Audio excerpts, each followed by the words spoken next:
às 13h20 do dia 7 de agosto de 2018, na condição de presidente da Comissão Parlamentar de Inquérito destinada a investigar irregularidades da gestão pública no setor de transportes e apuração das perdas econômicas e sociais no estado do Rio de Janeiro, decorrentes desta atuação, e contando com a presença dos senhores deputados Gilberto Palmares, vice-presidente, deputado Nivaldo Murim e o deputado Eliomar Coelho, dou por aberto os trabalhos da terceira reunião extraordinária e em pauta os seguintes temas: assuntos gerais, oitiva do convocado Bento José Lima, ex-diretor de Engenharia da Rio Trilhos.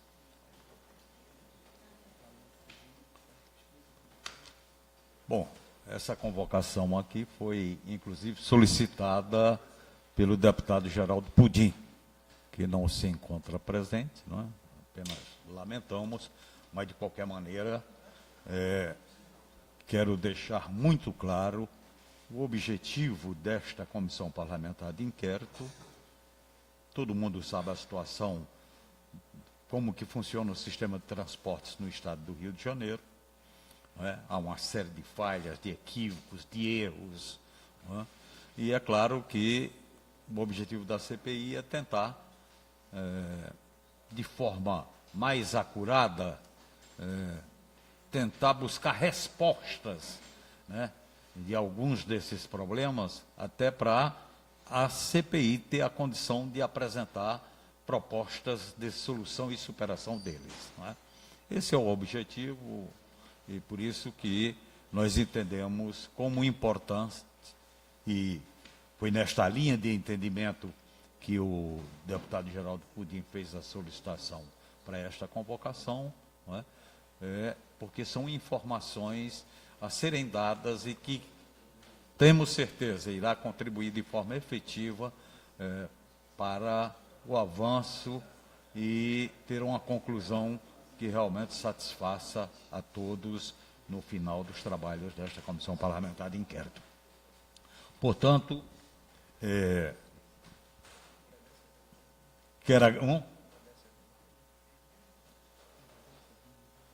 sim.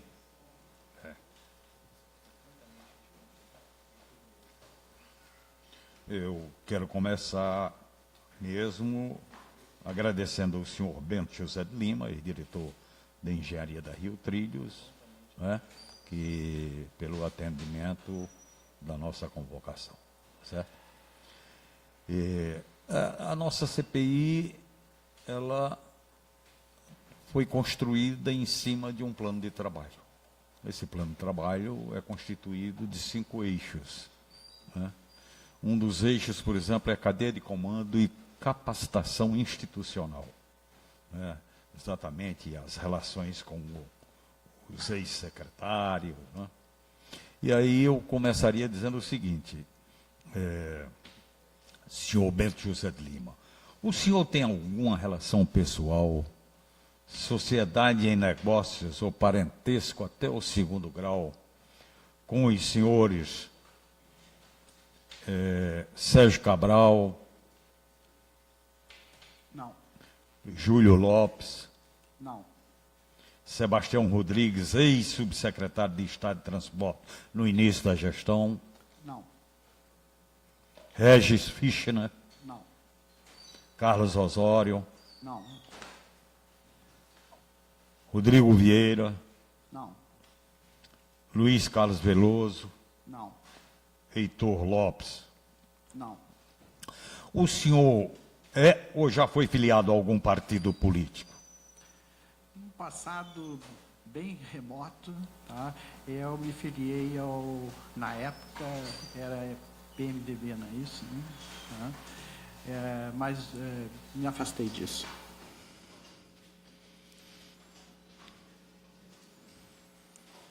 Era o PMDB de Odacir Klein, de Pedro Simon, era esse PMDB.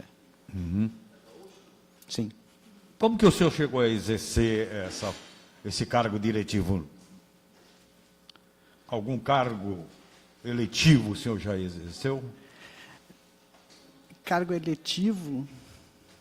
Creio que não. Eu fui...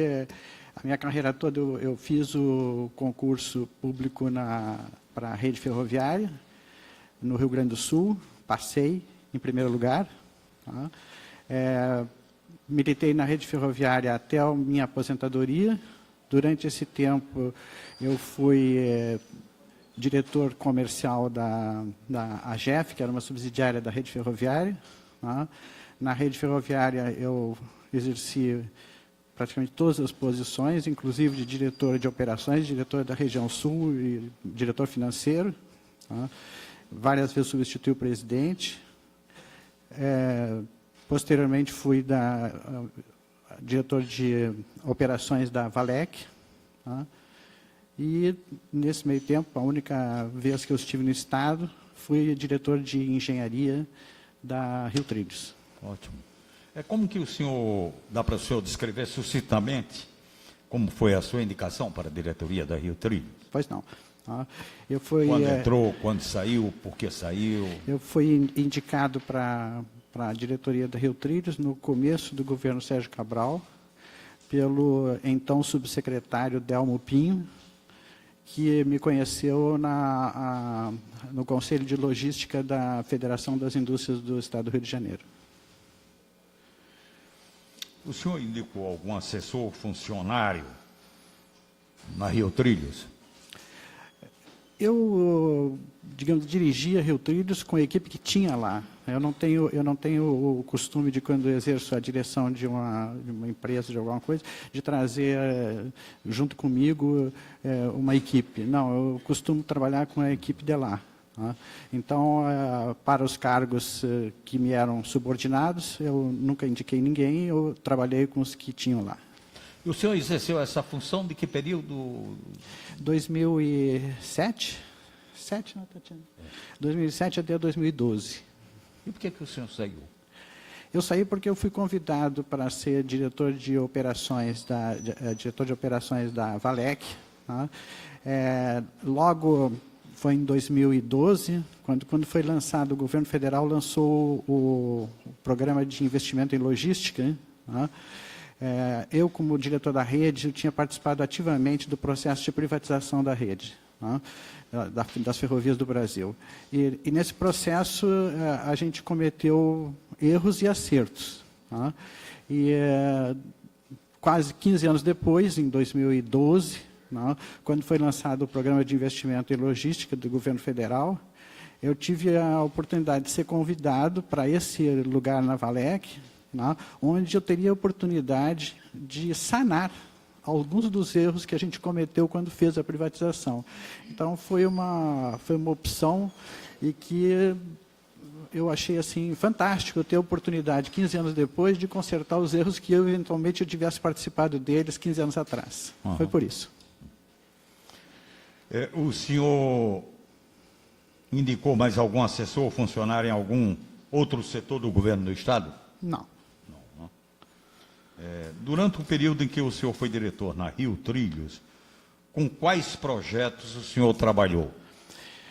Quando a gente começou, tá, eu iniciei o trabalho na diretoria de engenharia da Rio Trilhos. Tá? A estação Cantagalo tinha sido recém-inaugurada, mas ela foi inaugurada e não funcionava, não podia funcionar. Então, o primeiro trabalho foi colocar em funcionamento a estação Cantagalo. Tá? O segundo trabalho foi, digamos, construir a estação General Osório. Tá? E o terceiro trabalho foi o início, a viabilização da construção da linha 4 do metrô.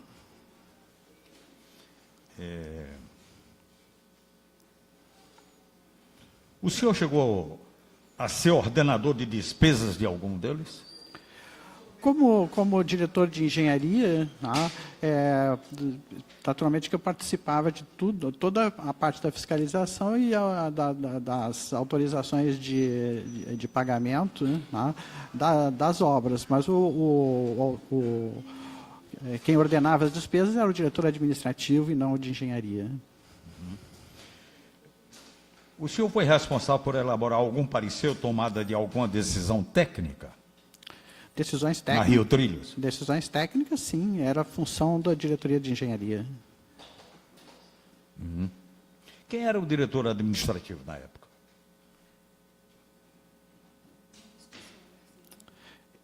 No segunda parte foi o Maurício Pessoa, não é isso? E antes foi o que foi, inclusive, foi assessor aqui da Assembleia.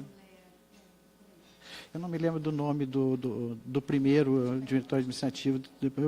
Se for necessário, depois eu lembro. Não, já faz algum tempo, não estou lembrado. O segundo é o Maurício Pessoa. Né? A quem o senhor respondia mais diretamente na Rio Trilhos? Ao secretário. Ao secretário.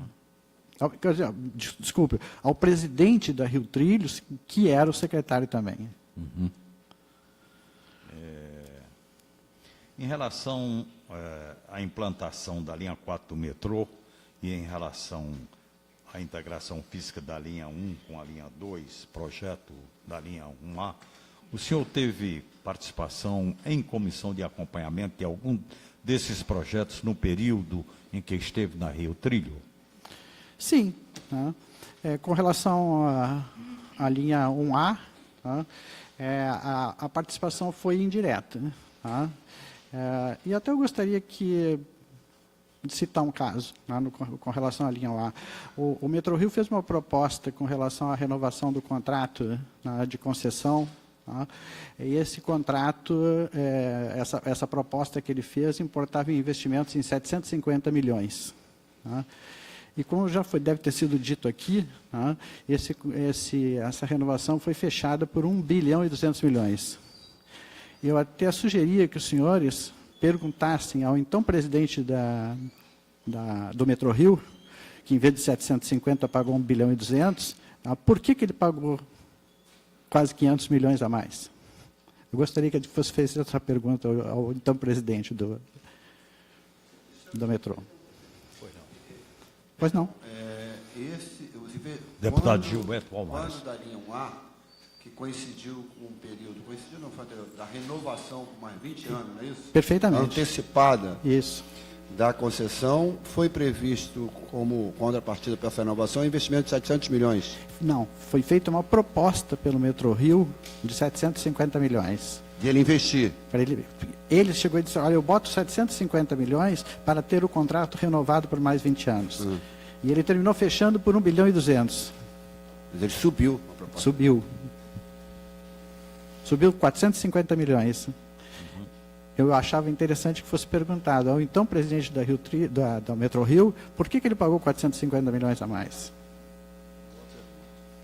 O senhor teve alguma participação na decisão do governo que concedeu uma prorrogação na concessão do metrô Rio em troca da conexão entre a linha A e linha 2? A participação que eu tive foi nesses 450 milhões. Desses 450 milhões, né? O senhor teve acesso à proposta Metrô para o século XXI? Não. Que a concessionária apresentou ao governo? Não, foi apresentado pela concessionária, não tive participação. Eu conheço, mas não tive participação. Houve algum parecer técnico da Rio Trilhos sobre esse documento? Não. Da minha parte, não, pelo menos. Quem foi? Quer dizer que o senhor não participou dessa análise? Isso fez parte, digamos, da proposta do Metrorio. Esse projeto do Metrorio século XXI. Eu conheci ele e tudo, mas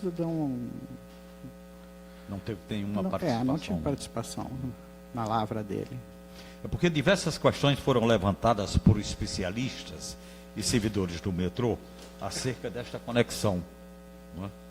Os aclives, declives na chegada das composições na central, velocidade operacional acima do recomendado neste corredor, questões relativas à segurança da operação, a mudança do headway da linha 1 e da linha 2 para contemplar a operação simultânea no trecho central Botafogo. Né? Quer dizer, muitos desses problemas que se verificaram na prática, além de outros, como a superlotação, o refluxo de passageiros, poderiam ter sido minorados ou eliminados se houvesse uma avaliação técnica preliminar do projeto. O corpo técnico da Rio Trilhos não previu nenhum desses problemas? Do ponto de vista técnico, nós examinamos o projeto e eu não concordo com essas colocações. Tá? Do ponto de vista da utilização do metrô, tá? Nós tínhamos o metrô com um problema gravíssimo, né, no baldeio na estação Estácio, e esse problema foi eliminado, tá, a partir da construção da linha 1A. É isso que eu tenho a dizer a respeito. Mas não, perdão, presidente. Pois não. Mas ele não seria resolvido também respeitando o traçado original da linha 2, que era concluir a obra, pelo menos até a Carioca? Seria, com certeza, e seria melhor até. Tá? Entretanto, tá, para a construção desse pedaço, tá, a renovação da concessão não geraria um valor suficiente para que isso acontecesse. Ela custava muito mais de 1,2 bilhão. E no momento, o único recurso que se tinha era o recurso da uma possível renovação da concessão. Então, o que foi feito foi o máximo que ele podia ser feito com aquele recurso que estava disponível. Eu não nego a possibilidade de que o projeto original era melhor. O senhor teve alguma participação na decisão do governo que encaminhou o projeto da linha 4? Sim. Qual foi a participação? Bem, inicialmente, na medida que eu fui colocado como diretor de engenharia e estava nas minhas mãos um contrato que adormecia nas gavetas há 10 anos e era uma coisa importante, tá? Que era a ligação da Barra com o centro da cidade, com a Zona Sul, com o centro da cidade. Tá? Eu, como engenheiro, né, responsável pelaquela diretoria, tá? Eu entendi que eu devia entender melhor por que aquilo estava parado há tanto tempo. Né? Tá? A conclusão que eu cheguei, né, é que você tinha uma linha de metrô ligando a Barra, tá, ao centro da cidade, e não ligava a Zona Sul, porque ela ligava em Botafogo, né? De uma forma que você tem os trens, que tem longos percursos entre estação, e não como o metrô, que tem percursos pequenos. E ele não passava por esse traçado que estava proposto, ele não passava por onde estavam as pessoas, ele passava por baixo do maciço da Tijuca, né, o tempo todo, desde a Gávea até chegar em Botafogo, praticamente, né, um percurso enorme, ele não passava por onde estavam os passageiros.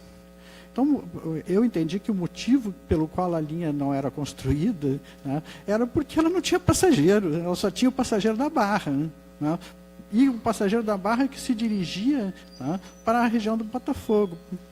E com isso, digamos assim, aquele projeto, que era um projeto eminentemente explorado pela iniciativa privada, porque era um projeto privado, né, assim ele foi licitado, né, ele não se apresentava como alguma coisa que pudesse ser sustentado pela iniciativa privada.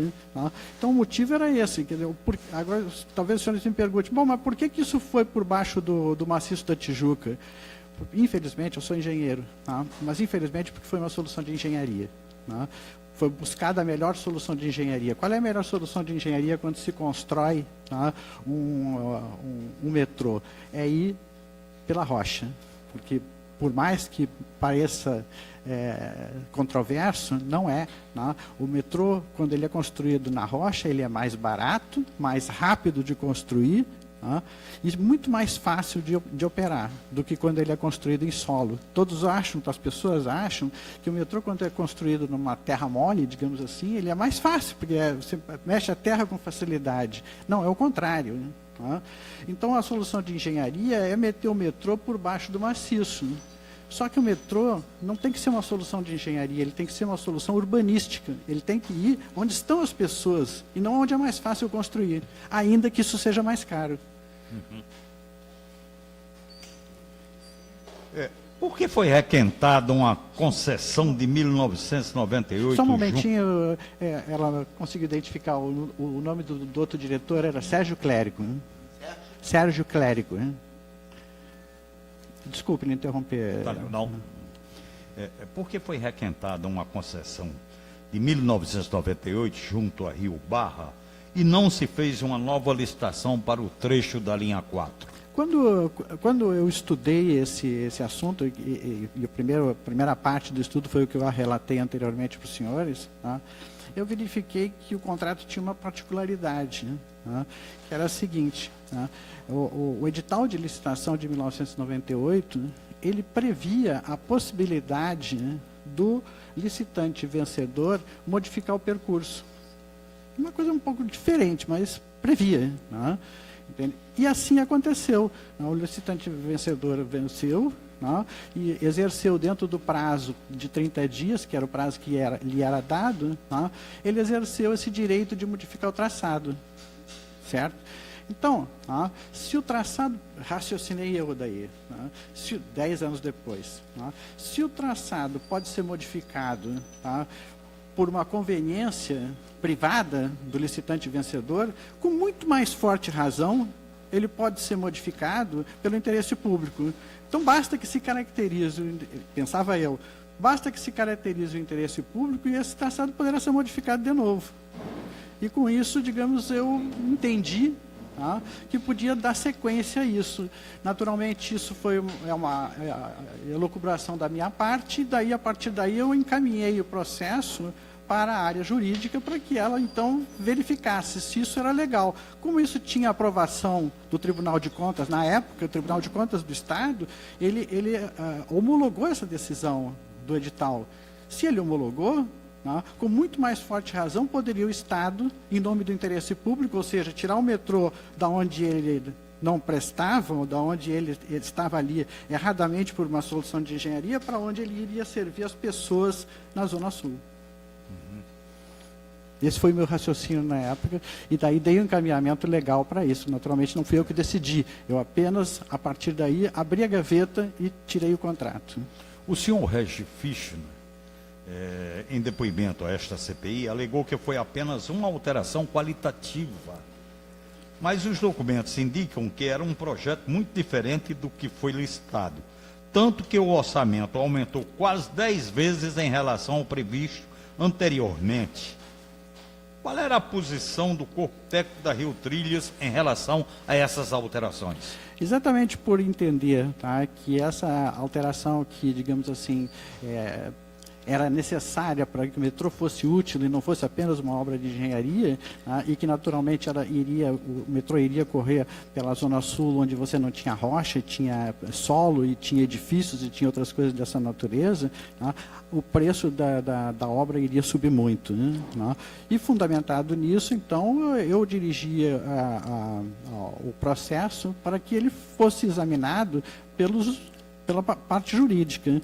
E o processo foi examinado, teve um longo percurso e terminou obtendo um parecer do então Procurador-Geral, com o nome, como é que era o nome dele? Do Marco Juruena, né? Que é Procurador-Geral, né?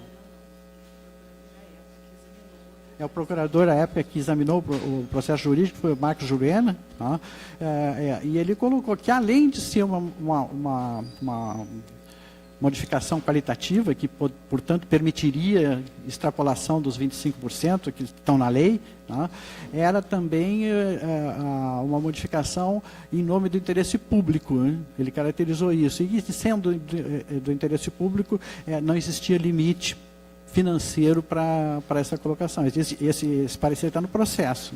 E foi o ponto inicial de todo o processo foi esse parecer.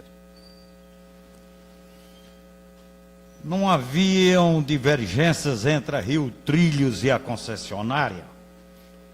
Houve algum espaço para tratamento desse tipo de divergência? Se aconteceu. A concessionária, ela era o Metrô Rio.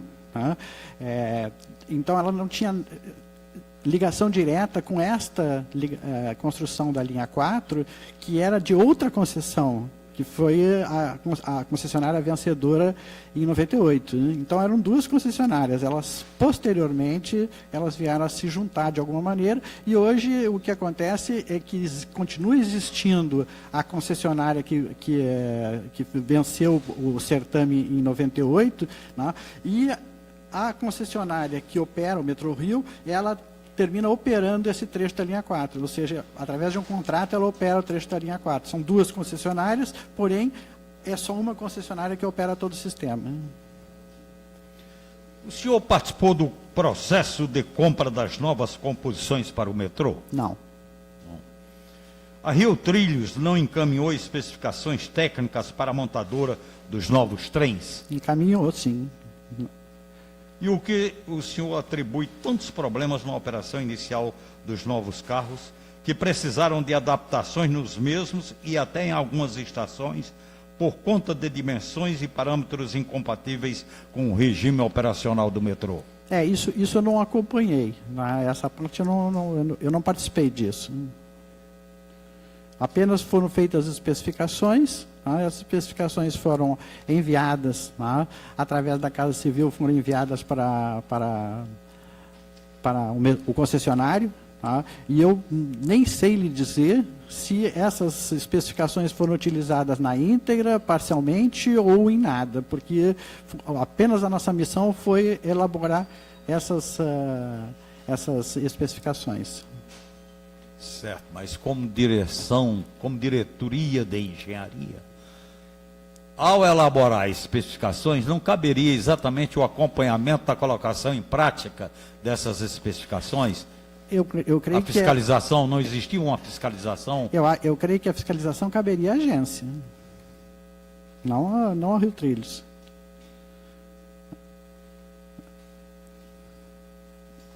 Eu não participei disso. Não participou? Não. E aí, quando surgiam os problemas, o que acontecia? O problema que surgiu os problemas poderiam ter surgido exatamente por haver desacordo em relação àquilo que foi especificado. Não, eu posso lhe explicar, porque, digamos assim, apesar de eu não ter participado, eu leio o jornal. Tá? E o que acontece? Né? O metrô tinha um determinado carro. Tá? As especificações foram coerentes com esse carro. Tá? Entende?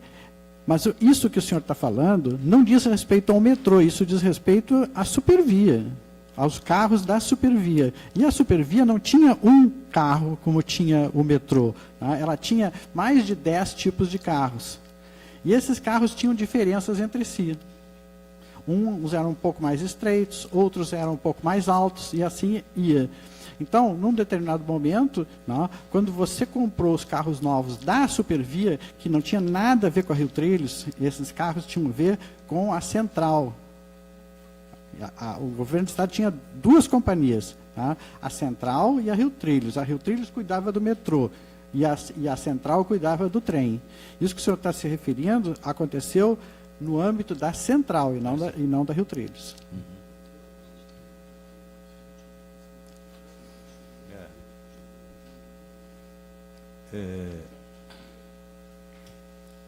Eu gostaria agora de saber se o deputado Nivaldo Molim,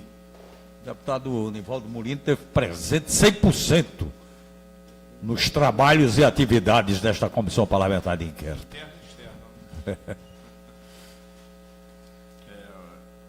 Doutor Bento José, quais os principais projetos de engenharia foram efetivamente executados de formas a contribuir à mobilidade urbana? Se o senhor pode citar também os projetos executados por sua diretoria que pautam sobre os temas conforto, segurança, melhorias na infraestrutura e confiabilidade com formas de atrair os usuários. E boa tarde a todos. Desculpe. Foi que eu coloquei inicialmente. Os projetos que eu participei foram o projeto da finalização da estação Cantagalo, da estação General Osório e o início da linha 4. Tá? Em paralelo, tá? Alguns projetos importantes, como por exemplo a questão da acessibilidade, né? Tá? Que fez parte da renovação antecipada do contrato de concessão do Metrô Rio, que foi implantado em várias estações. E algumas outras coisas, digamos, como a questão da melhoria do dos transformadores, das redes de energia e tudo, mas foram coisas menores, né, frente às obras da Cantagalo e General Osório. Certo. Deputado Gilberto Palmares. Muito obrigado. Primeiro eu queria fazer o registro de que das pessoas que tiveram aqui na CPI, eu não estou fazendo nenhum juízo de valor sobre a capacidade de cada um. O senhor é um dos poucos casos de direção que tem trajetória profissional na área de transporte sobre trilho. Eu acho essa uma coisa importante, porque eu não acho que o fato de ter trajetória profissional na área seja um elemento absoluto para alguém ocupar de forma eficiente na direção, nem que não seja elimine a priori, mas eu acho que é um indicador importante. Mas eu tenho algumas perguntas, mas eu queria começar dessa preocupação do deputado Eliomar Coelho. Eu devo estar, então, equivocado. Vamos esquecer um pouco a Supervia. No meu entendimento, até onde eu acompanho, até onde eu fui informado, a aquisição dos novos trens do metrô obrigou a que houvesse intervenção, sim, nas plataformas, teve que ter raspagem em algumas plataformas e teve que, inclusive, mexer em problema de sinalização no túnel em função da altura dos trens. O senhor ignora essas duas coisas? Eu gostaria de esclarecer o seguinte: quando os trens chegaram, tá, quando eventualmente aconteceu isso, eu já não estava mais na então, Rio 3, eu já tinha saído. Né? Então não por pode isso fazer a comparação com a Supervia, o senhor então eu sei ignora. Não, é que na Supervia aconteceu antes. Não, isso. Mas vamos esquecer a Supervia um pouco. Então a comparação, Perfeito, se o senhor não, porque a questão que nós estamos tratando é do metrô e Perfeito. houve isso. Mas não, o senhor já tinha saído quando entrou. Quando os trens chegaram, eu já não estava mais. Porque, o senhor respondeu, porque eu ia lhe perguntar o seguinte: mesmo que não seja a atribuição da diretoria de engenharia, eu acho que é, mas mesmo que não fosse, por um mínimo de curiosidade, de interesse profissional, retomando a pergunta do deputado Alemão, alguém que especificou, se especificou, é porque acha que a especificação está correta, é a mais adequada. Não acho que deva lavar as mãos por conta da especificação não ter seguida. Porque especificou porque acha que aquela especificação... eu digo e insisto nisso, e queria a sua consideração, porque a gente aí ampliando, a gente tem observado, e o senhor foi uma figura importante no sistema de transporte do Rio de Janeiro durante um período longo, e voltou a ser agora, durante 5 anos. A gente observa uma coisa curiosa: barca, trem e metrô. Primeiro, é um direito do Estado de ter feito essas coisas, a aquisição de barca, de trem para metrô, de trem para Supervia, sempre fora do Brasil. Aliás, quem nos fez questão de chamar a atenção sobre isso foi o deputado Júlio Lopes, que foi secretário de transporte com o qual o senhor trabalhou. Eu nem sabia que ele tinha acumulado a questão de presidente da Rio Trilho, quando ele fez questão de bater no peito e dizer que o presidente Lula, quando eles foram comprar os trens, recomendou que ele fizesse no Brasil. E ele disse que não faria, porque era mais caro, que o governador também não faria, que é mais caro, que é o direito dele, eu discordo, mas é um direito. Mas uma coisa que tem sido comum é especificação com algum problema. Porque você tem barca nova, não é problema seu, que não cabe no estaleiro e que não permite embarque e desembarque. Você tem trem da Supervia com um vão dessa largura, sem exagero, dessa largura mesmo. Se isso não é risco de acidente. E você tem trem do metrô, área na qual o senhor teve um papel importante, também com problema na minha leitura, de especificação. É muita coincidência, entendeu? Você, exatamente nos modais de transporte de massa, você verificar um problema desse tipo. Então, eu queria frisar, porque o senhor partiu direto para a Supervia, que também no metrô, a aquisição dos trens, contrário ao que se esperava, porque se você especifica um trem, tem que olhar como é que é a plataforma, qual é o percurso. Contrário ao que se esperava, exigiu que se mexesse na plataforma, que tivesse raspagem.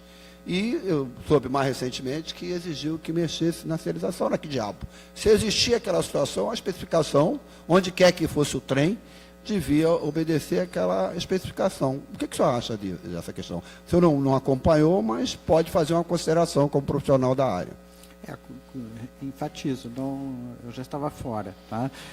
Com relação à questão da especificação, tá? Os fatos que o senhor colocou são lamentáveis. Eu queria lhe fazer uma outra pergunta. O senhor lembra qual foi o ano, ou perto dele, em que o Estado resolveu, né, coisa curiosa, renovar, se não me falha, não sei se é mais 20 ou mais 25 anos, a concessão do metrô, que ainda faltavam uns 10 ou 12 anos para terminar? O senhor lembra que ano foi? Quem foi? O poder concedente, que é o Estado, sim, renovou a concessão do metrô, como perfeito, renovou também do trem. O senhor lembra que ano foi isso? Acho que foi 2008. Então o senhor era o diretor da Rio Trilho. Era. Como eu respondi anteriormente. Certo. Quando O senhor presidente... argumentou aí, dizendo que a linha 1A, no seu entendimento, diante do recurso que era disponível, foi importante, inclusive porque ajudou a equacionar um problema que existia de baldeação no Estácio. Correto? Eu queria lhe fazer uma pergunta. A área por onde passa a linha 1A, o senhor tem conhecimento que originalmente ali não passava trem com passageiro. É verdade. Certo? O senhor, como engenheiro ferroviário, considera que uma área que é de manobra, de manutenção, onde não circula trem de passageiro, se passar a circular trem de passageiro, exige uma intervenção grande naquele espaço? Exige e foi feito. Né? Por que foi feito? Morreu... Foi feito exatamente para separar as duas coisas. Doutor Bento José de Lima. Pois não. Há 4 anos atrás, morreu uma pilota nessa área, atropelada por um trem. E uma das coisas que não existia numa área de manobra, uma área de manobra, eu suponho que as pessoas estão trabalhando, onde não passava trem de passageiro, passou a passar dos dois lados, num sentido ou no outro. Não era necessário que tivesse, no mínimo, como dispositivo de segurança, uma plataforma que permitisse ao profissional que trabalhasse ali, ao sair do trem para entrar no outro vagão, poder transitar na plataforma e não na linha do trem? Tudo isso foi separado. Né? A linha de circulação dos trens, tá? Foi feita uma modificação grande na época, tá? Na disposição das linhas do centro de manutenção, para dar trânsito independente, né? Tá? Ao trem que passaria ali. Mas não... nós fomos lá. Nós fomos a esse local. E isso que eu estou falando, eu estou afirmando que aconteceu porque foi confirmado. Quer dizer... Eu não sei o que aconteceu, porque eu não estava mais lá, eu não participei desse evento. Tá? Não, da morte não, mas no momento de instalação da linha 1A, o senhor estava? Estava e enfatizo. Tá? Foi modificado o layout das linhas do centro de manutenção para que pudesse passar as duas linhas da estação de forma separada. Mas então deixa eu lhe dizer que nessa área que originalmente era só de manobra, e que com a linha 1A continuou sendo área de manobra e passou a ser área também de circulação, porque o espaço não estica, foi no mesmo espaço, passou a ser também de passageiro nos dois sentidos, para lá e para cá, não se teve nenhum cuidado, sabendo que ali continuava sendo área de manobra, de fazer uma plataforma na área de manobra que contemplasse toda a extensão do trem. Morreu uma pilota atropelada, porque ela saiu do trem, não podia passar por dentro do trem, porque era esse trem que emburaca um tipo de vagão com o outro. Aí, por fora, por onde ela passaria? Pela plataforma, se não existia a plataforma. O que eu estou dizendo é o seguinte... A plataforma existe, deputado. A plataforma, ela cabe exatamente 6 trens, como é o padrão da plataforma. Na área de manobra, não, senhor. Passou a existir depois que ela morreu. Na estação. Não, mas não é na estação. É na área de manobra. Se tem uma área de manobra e vai passar trem de passageiro ali do lado, e tem funcionário que vai transitar, e se ele não puder passar por dentro do trem, ele tem por onde circular. Eu quero lhe dizer que é tão evidente... Porque a plataforma existente antes, que era estreitinha, é de concreto. Isso ali você viu lá. Agora fizeram certo e estenderam de metal. Então, eu quero lhe dizer, se o senhor esse tempo todo lá não conseguiu constatar, que os responsáveis pelo transporte sob trilho, principalmente do metrô, aqui no Rio de Janeiro, com 750 ou 1 bilhão e 200, botaram a linha lá, supostamente para resolver o problema de baldeamento do Estado, mas não tomaram o devido cuidado de adequar os dispositivos de segurança. Essa plataforma que cubra toda a extensão do trem que esteja parado na área de manobra, só passou a existir depois que uma pilota foi atropelada e morreu. Como é que alguém não vai descer para a linha do trem, está uma ponta do trem, vai passar para outra ponta? Se não pode passar por dentro do trem, como é que ela não vai passar para a linha se não tem a plataforma para ela caminhar? Isso que eu queria que o senhor falasse, porque essa é uma questão importante, que pelo menos do que a gente está discutindo aqui. Eu vou lhe dizer que eu desconheço a necessidade dessa operação de troca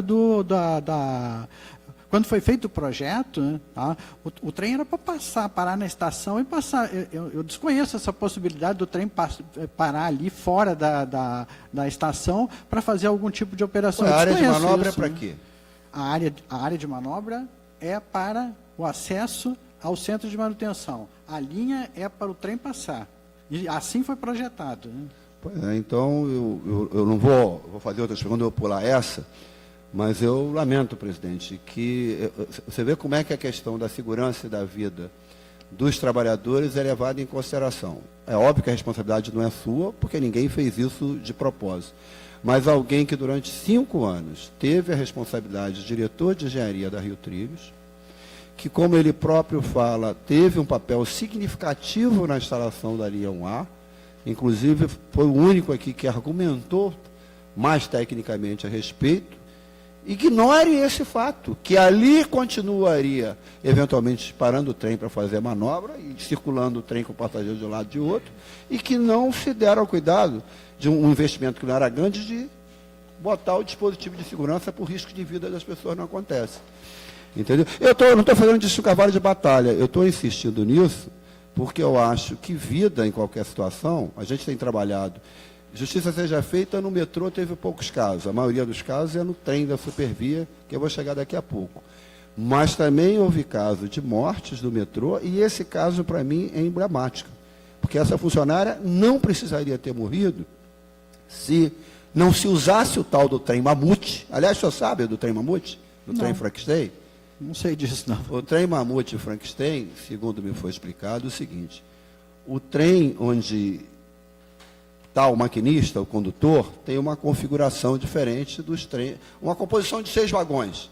O trem, o vagão onde fica o maquinista, tem uma configuração distinta dos vagões do meio, onde só transita passageiro. Então, normalmente, se você tem uma composição de 6 vagões, como o trem pode ir num sentido ou no outro, você tem uns 4 vagões no meio, que eles chamam de B, que tem uma configuração X, e os 2 vagões do extremo, onde pode ter uma que chama de A. O que o metrô vem fazendo, talvez o senhor desconheça isso, não tenha ocorrido na sua época, é de você, de repente, ter uma composição de 6 vagões, em que o A, que só devia estar na ponta, está no meio. E, às vezes, extremamente, um A ligado no outro. Então, isso cria um obstáculo a que, eventualmente, o piloto possa... Você não sabia disso, não? Na época que eu militei no metrô, eu nunca ouvi falar nisso. O senhor acha que é razoável uma situação dessa? Eu não vou dizer que é razoável ou que não é razoável, porque eu nunca estudei isso. Para mim, isso é uma coisa inédita. Né? E ele afirma, tá? Entende? O projeto da estação, da linha 1A e da estação, tá, que lá tem, ele não contempla, o projeto não contemplava na linha de trânsito qualquer tipo de manobra. Portanto, tá, esse fato lamentável que aconteceu, se ele é fruto de uma manobra sendo realizada ali, é alguma coisa que não foi prevista. Né? Previsto ou não previsto, é um fato que aí é concreto, porque o próprio metrô reconheceu. Está lá o trem, um vagão parado que não está em serviço naquele momento, com 1 ou 2 ou 3 profissionais nele, está do lado circulando o trem com passageiro. Então, se existe a possibilidade de eu estar trabalhando aqui, e se eu posso ter que sair do trem, eu sou engenheiro ferroviário, se eu pelo menos não admitir isso, eu não posso transitar pela linha, eu tenho que ter uma plataforma para transitar nela. Não pode transitar pela linha, em hipótese nenhuma. Então, mas como é que linha energizada, ninguém pode transitar por ela. Hein? Senhor presidente, de qualquer maneira, eu faço registro, é positivo que o diretor de Rio Trilhos desconhecia, Desconheço. na época, essa situação que vigiu lá desde a instalação da linha 1A e que acabou provocando a morte de uma passageira. Eu queria fazer uma pergunta, e aí o senhor responde, se quiser, não tem a ver com o Rio Trilhos.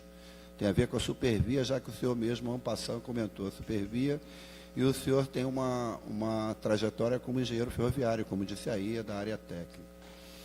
O senhor acha razoável um vão entre o trem e a plataforma de 30 centímetros?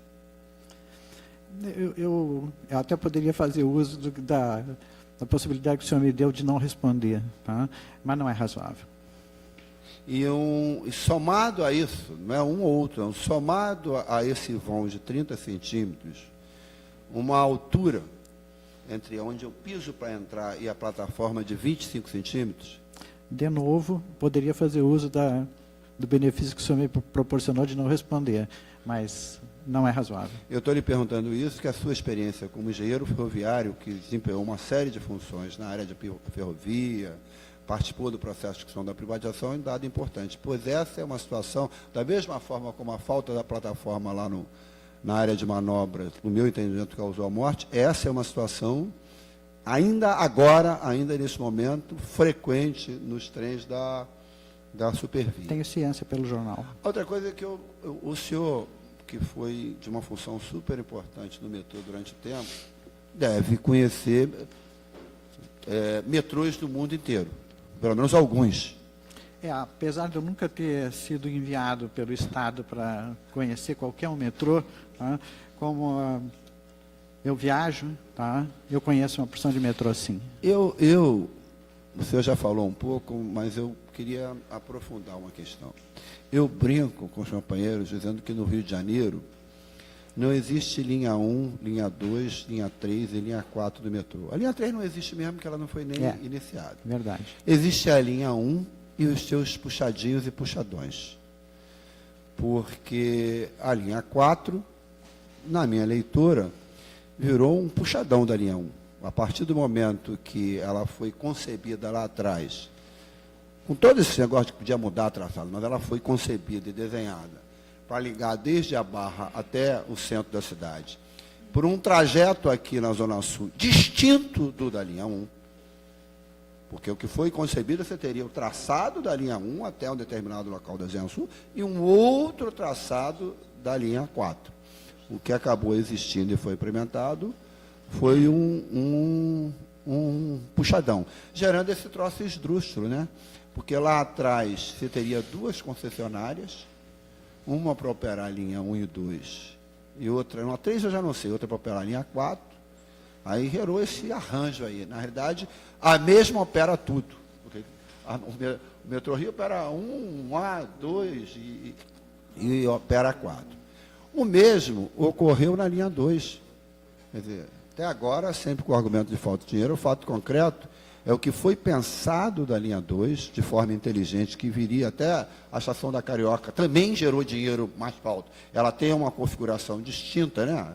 Em termos, inclusive, da sua altura de outras estações, porque ali era previsto, o sujeito pegava a linha 1A, vinha da Tijuca, boa parte de quem veio da Tijuca, quando chega na Carioca, já saltou no meio do caminho, o trem da linha 2 viria até ali, quem viesse da linha 2 para seguir para a Zona Sul, já pegaria a linha 1 com uma quantidade menor de passageiro e seguia a viagem.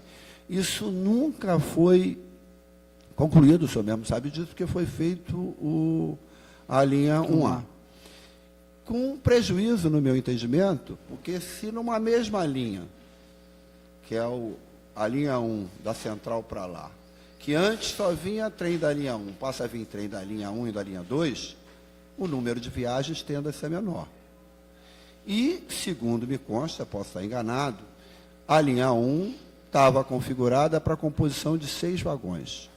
A linha 2, quem sabe talvez por vir desde a Pavuna, ter se pensado também na questão da baixada, de muita gente, o percurso maior, eram composição de 8 vagões.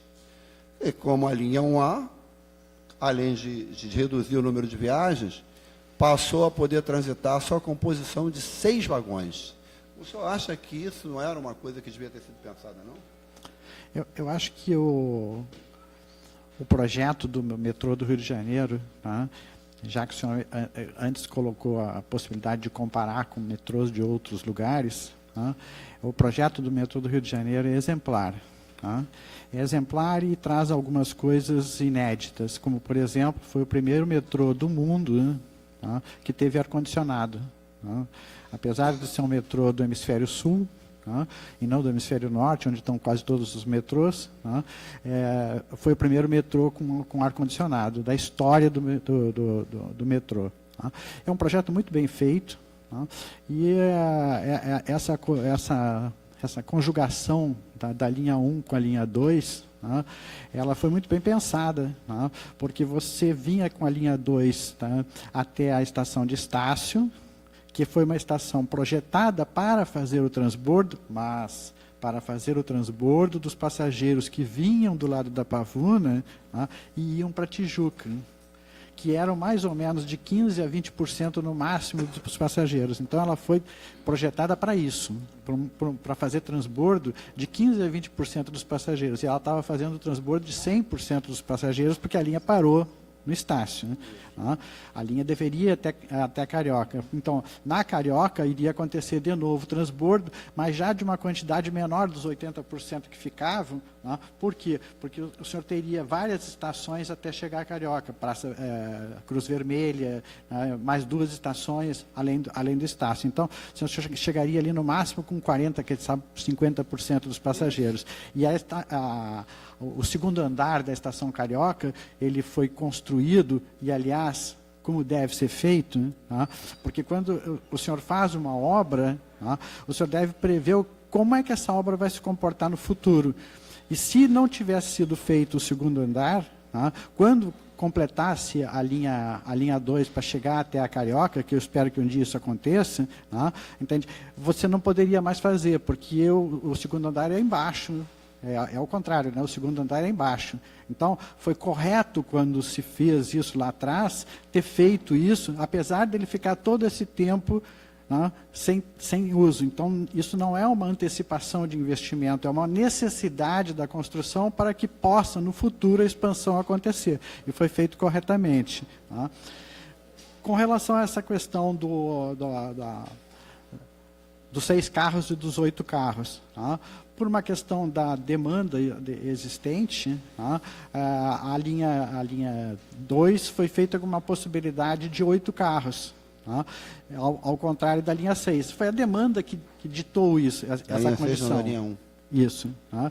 Então, o que acontecia? Tá? No momento que o senhor, digamos, parava com a linha, tá, no Estácio e fazia a linha 1A, tá, e fazia com que os trens da linha 2, que eram de 6 vagões, apesar das plataformas serem para 8 carros, tá, então ele teria que entrar na linha 1, certo? E daí, na linha 1 só tinha 6. Então, havia essa perda de fato. Né? Essa perda, ela existe. Tá? Essa perda, digamos, é permanente? No meu ponto de vista, não. Por que não? Tá? Porque um dia será construída a ligação de Estácio até a Carioca, e o trem de 8 carros poderá vir até a Carioca, porque a estação Carioca está construída no seu segundo andar para trens de 8 carros. Né? Então, você poderá vir com o trem por ali. Aí o senhor me perguntaria, bom, mas e daí a linha A fica desperdiçada? Não, a linha A não fica desperdiçada. O sistema de sinalização permite, tá, com a redução do intervalo, que o senhor tenha, daí na linha 2, o trem de 8 carros e o de 6 carros. O de 8 carros vem até a Carioca, e o de 6 carros segue pela linha 1A, entra pela linha 1, e vai não até Botafogo, e vai até General Osório, porque a estação de General Osório foi construída para receber esse trem. 6 carros. Então, o que acontece? Tá? O senhor tem daí a possibilidade do passageiro que vem da Pavuna ir até a Zona Sul sem baldeio, ir até General Osório, tá? Com um trem de 6 carros. E com um trem de 8 carros, ele pode ir para o centro. Né? Tá? O sistema de sinalização, o senhor também levantou esse problema, que vai ter daí no trecho, que as 2 linhas circulam sobre uma parte desse trecho, desde a Central até General Osório. O sistema de sinalização existente, que apesar de ser um sistema antigo, tá, é um sistema de alta capacidade que funciona muito bem, apesar de caro, tá, esse sistema permite intervalos de 90 segundos. Portanto, não há nenhum problema pelo fato de jogar as 2 linhas nesse trecho.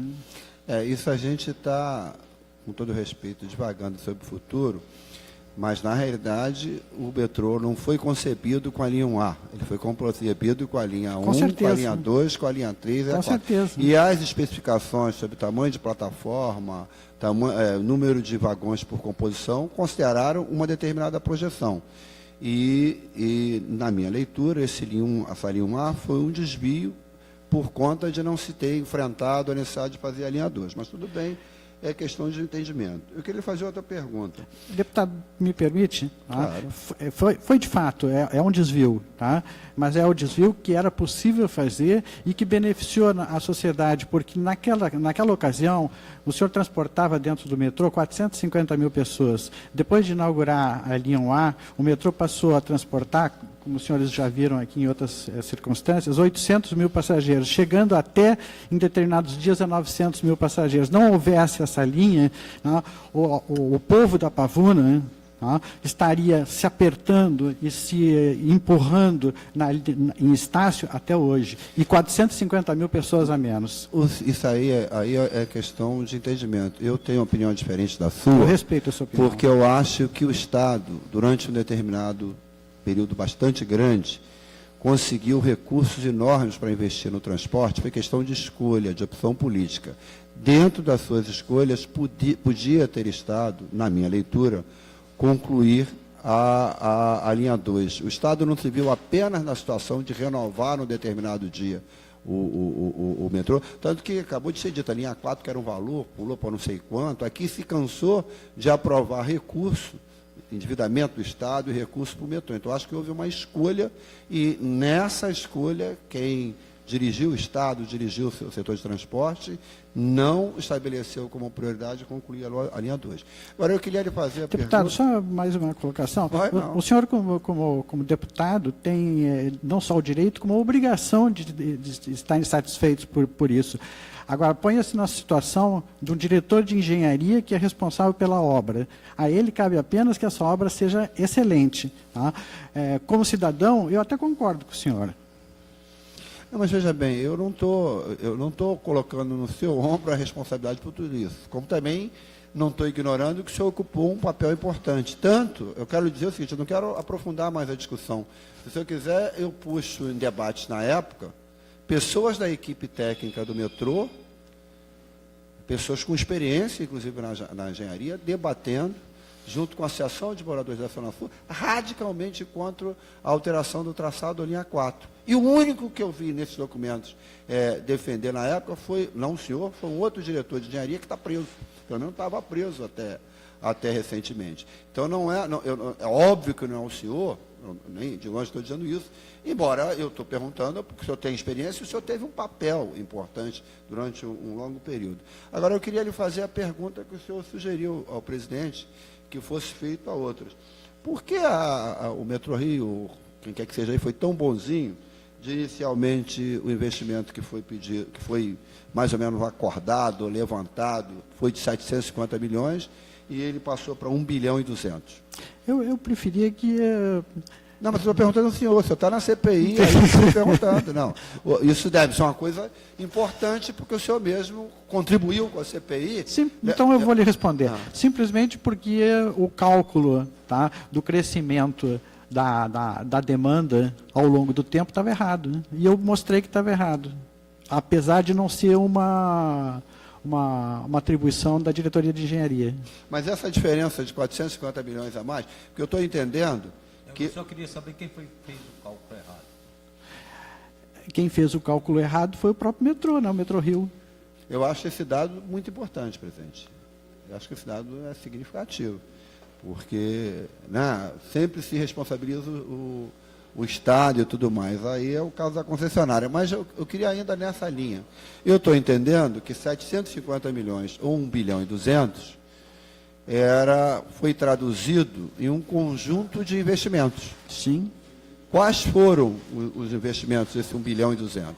Principalmente desses 450 a mais, fruto de ter se considerado que a demanda que se imaginou era diferente. O que foi? Eu não me recordo de cada item, mas foram mais de 20 itens que foram incluídos nessa renovação. Entre eles a linha 1A, tá? Entre eles a compra de 19 trens, entre eles tá, toda a acessibilidade daí do metrô de ponta a ponta, entre eles a estação Uruguai, tá?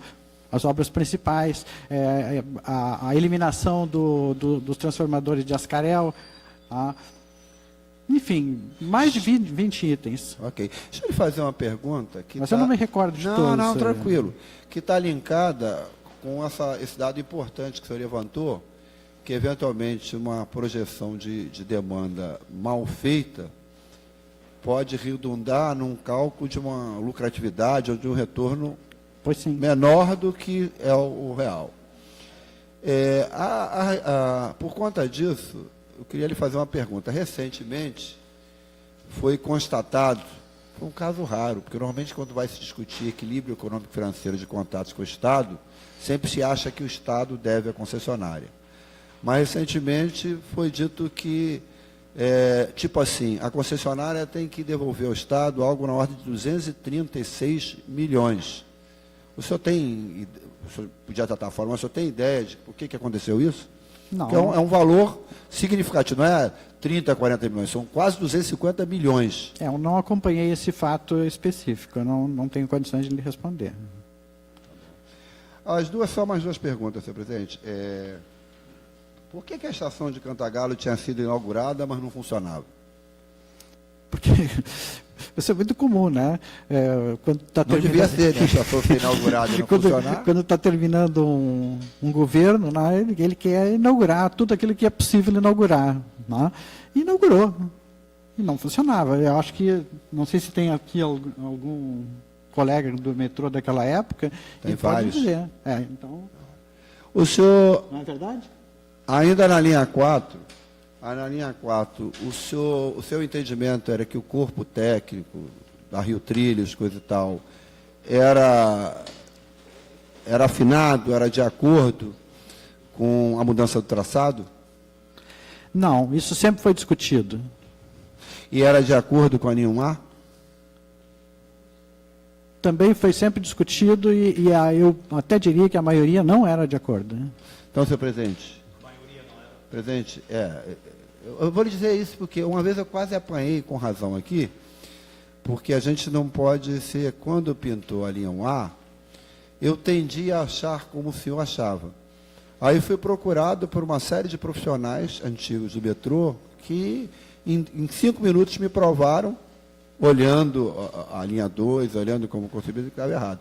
Então, a minha leitura é o seguinte, tanto no caso da linha 1A, aliás, a informação que eu tenho é que, historicamente, essa questão da linha 1A foi levantada várias vezes e várias vezes ela foi abortada exatamente porque a equipe técnica apontava desacordo com o caminho que foi adotado. Por último, é o seguinte, o senhor conhece o diretor de engenharia, Heitor Lopes? Conheço.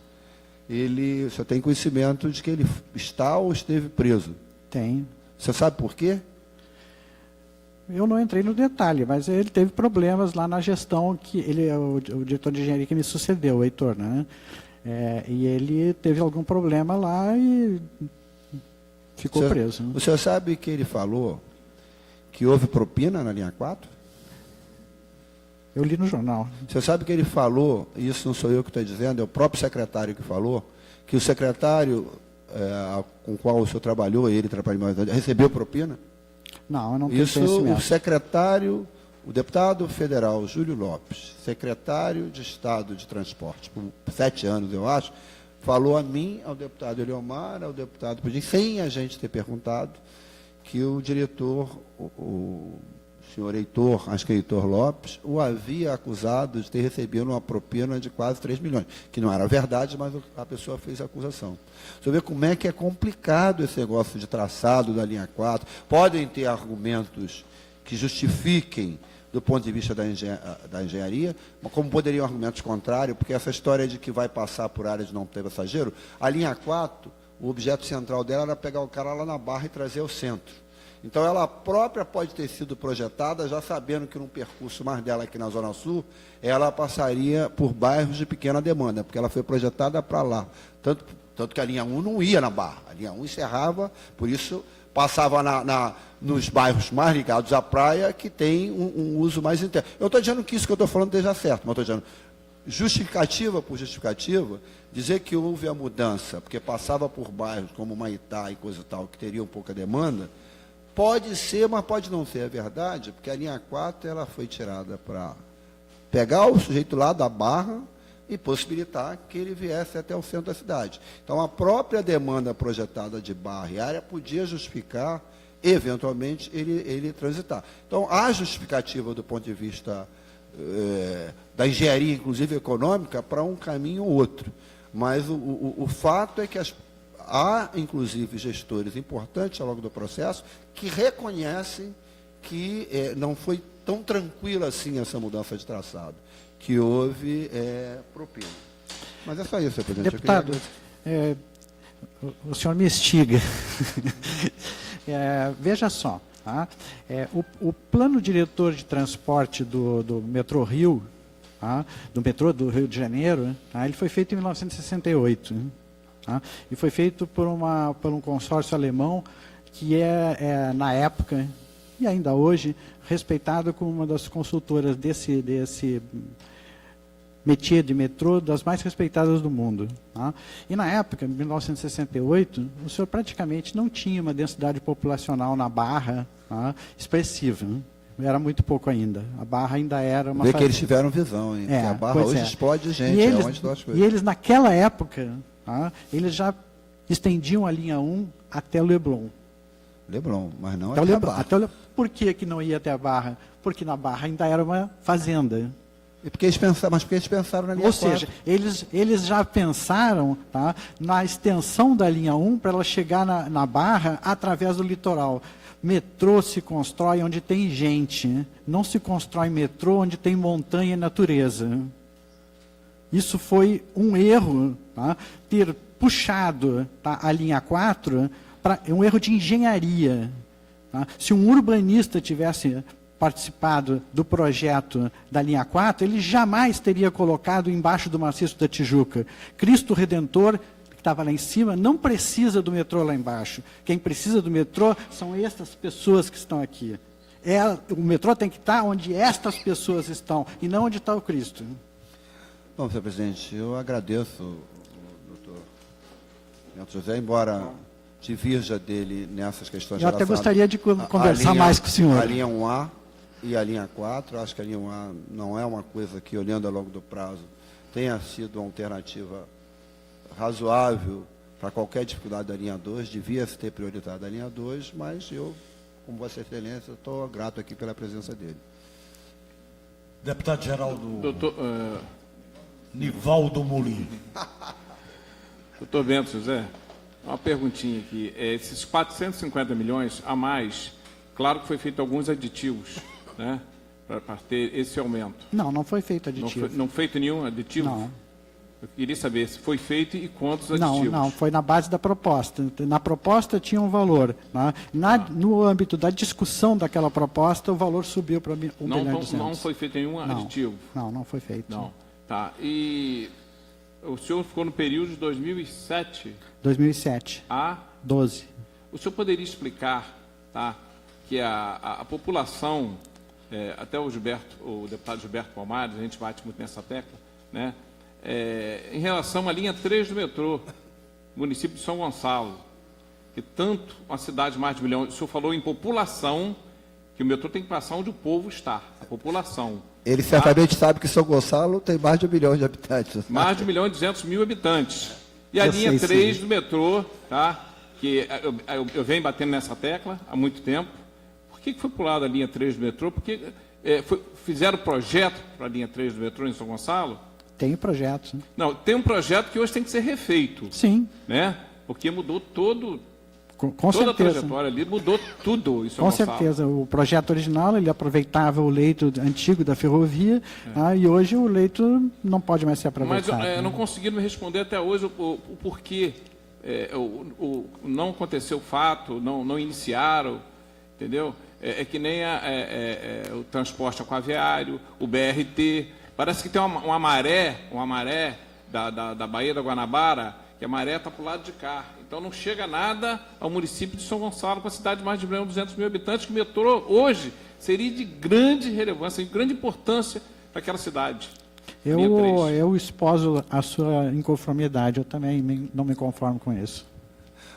Deputado Bolim, talvez tivesse sido necessário dizer na época aos gestores do metrô e da Rio Trilhos que além do metrô, como disse aqui o ex-diretor, ter que passar por onde tem Estão as gente, pessoas. não por onde tem natureza, de que o metrô devia ter sido pensado não como uma solução apenas para a cidade do Rio de Janeiro, mas para a região metropolitana quanto todo. Porque 500 anos depois, né, o metrô até pega pessoal de outros municípios, mas o traçado do metrô é só na cidade do Rio de Janeiro. Exatamente. São Gonçalo, uma cidade de mais de 1.200.000 habitantes, né? E municípios vizinhos ali. Naturalmente, eu não estou militando no metrô hoje, tá? Mas o metrô tem 40 e poucos quilômetros dentro da cidade do Rio de Janeiro. O plano diretor que o metrô fez agora, que eu não conheço no detalhe, porque eu não participei dele, tá? Se não me falha a memória, ele já tem, o pessoal do metrô que está aí pode confirmar, ele já prevê alguma coisa em torno de 140 quilômetros de metrô para a área metropolitana. Portanto, tá? Isso que o senhor está colocando, que é parte do seu inconformismo, parece que está contemplado aí. Tá? E do nosso inconformismo, porque eu também não me conformo com isso. Exatamente. E nem a cidade de São Gonçalo também se conforma. Tá? É uma luta que a gente vem debatendo há bastante tempo. Com certeza. O Gilberto Palmares conhece muito bem a causa também. Tá? Muito obrigado aí pela resposta. Nada. Eu só gostaria de acrescentar uma coisa, é que o projeto, digamos, o programa metroviário que existia inicialmente, foi elaborado por técnicos altamente competentes, especialistas no assunto. Com certeza. E isso é o que inicialmente. Só que ao longo do tempo, né, foi se alterando o que inicialmente tinha sido projetado e consequência é que começou a ser feito coisas que não deveria ter sido feito, né? E é claro que o que existe de escândalo hoje aí nas páginas aí da mídia é muito em função da forma como isso aconteceu. A previsão inicial do metrô, em termos de custo, o Estado entrava com 1,19 bilhões e iniciativa privada entrava com 1,48 bilhões. Era 45% Estado e 55% privado. Quando terminou a obra, isso só em relação, eu estou falando só em relação à linha 4 do metrô. Quando terminou a obra, o que era 1,19 virou 9,22 bilhões. E o que era 1,48 virou 1,11 bilhões. Ou seja, a diferença de 45 passou para 89 e a de 55 passou para 11%. Neste trajeto é onde está identificado, por exemplo, a existência de 2,3 bilhões de reais só de propina. Essa é que é a verdade. Então, esse é que é o negócio. Porque, por exemplo, a linha 1, 2, 3 e 4. Aí se tem a linha 2 e 4 e nós tem a 3. Quer dizer, isso daí é uma coisa que ninguém justifica, né? Estação, por exemplo, da Gávea, que era previsto, está lá, problema seríssimo, inclusive sem funcionar e gastando 2 milhões por mês por conta daquilo dali parado. Aquela estação ali na Álvaro Ramos, que tá lá, aquilo dali é o que se gastou de dinheiro e fazer em cima um batalhão da polícia é um negócio meio criminoso. E era na estação E a justificativa que existia na época era porque tinha uma tal de um túnel que ia daquela estação até o Rio Sul. Isto daí era bancado pelo Rio Sul, essa conexão. É só que parece que apareceu lá umas propostas que o Rio Sul, que quem ia bancar pelo Rio Sul, considerou totalmente tão indecorosa que desistiu de não bancar mais isso daí. E o que acontece é que a estação lá, Álvaro Ramos, até hoje não existe, apesar dos moradores ter feito várias gestões, ter trazido técnicos do metrô, justificando a necessidade e importância dela existir, entendeu? Quer dizer, é um negócio complicado, entendeu, doutor Bento? Eu vejo, agradeço profundamente a vinda do senhor aqui, não é? Mas, quer dizer, a engenharia, ela não pode ser feita única e exclusivamente às cegas, em função de uma determinação que vem lá de cima e que deva ser seguida, entendeu?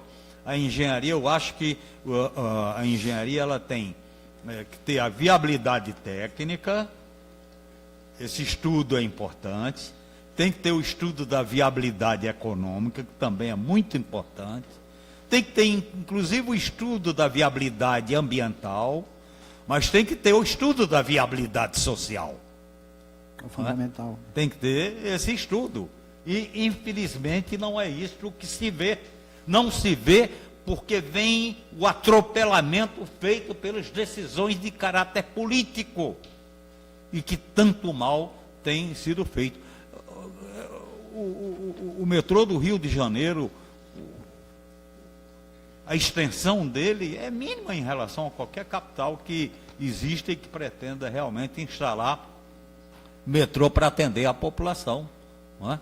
Quer dizer, é um negócio realmente muito complicado, mas, infelizmente, é isso daí. Quando nós fazemos a convocação de especialistas e técnicos que trabalharam no projeto em colocação em prática do metrô, é exatamente porque nós queremos, na identificação dos erros, as justificativas que estão sendo dadas exatamente pelos esclarecimentos que têm sido prestados a esta comissão parlamentar de inquérito. Exato.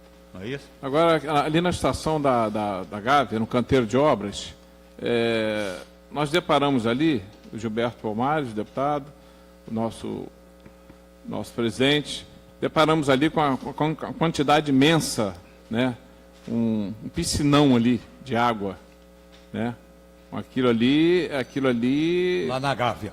Isso foi na Gávea. Aquilo ali corre um certo risco ali perante aqueles prédios vizinhos ali, ou não? Até porque a vida útil... Tem uma universidade ali ao lado. A vida útil foi fixada em 5 anos, já tem 3. Exatamente.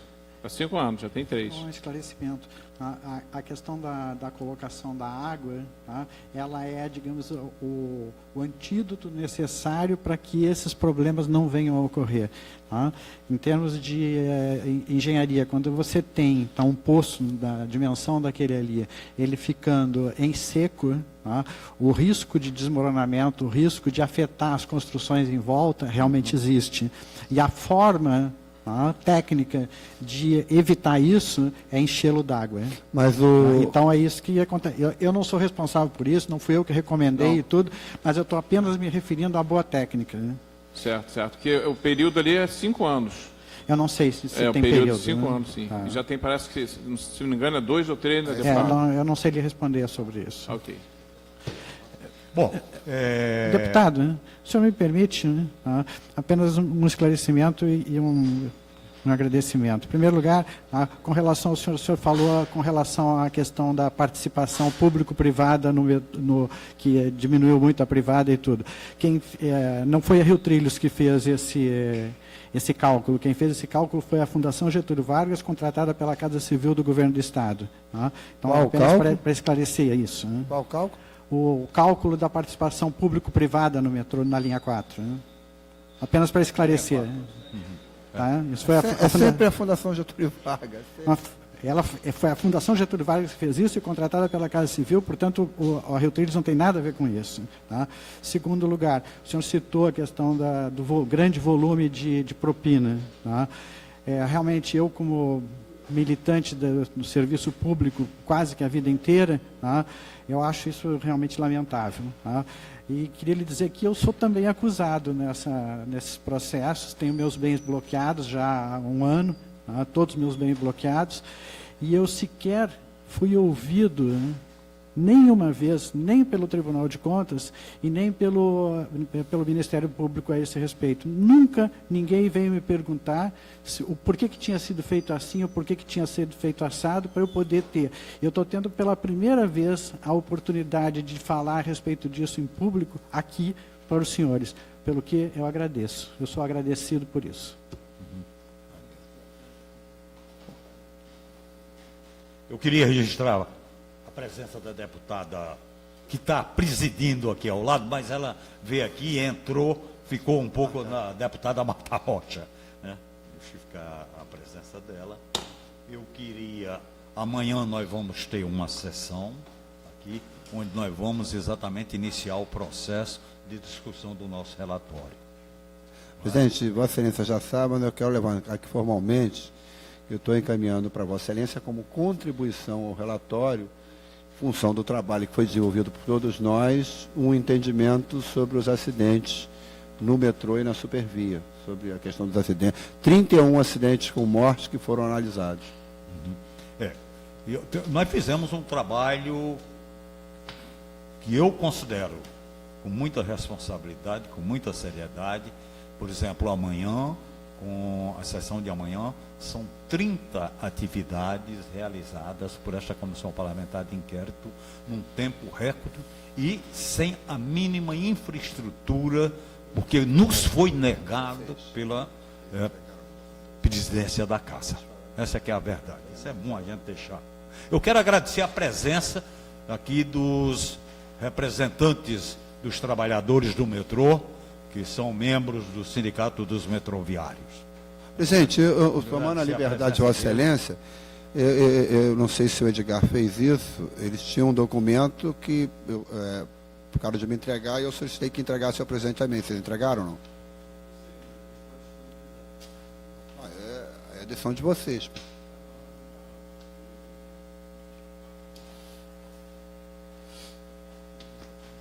Eu quero agradecer a presença do engenheiro Bento José Lima, né?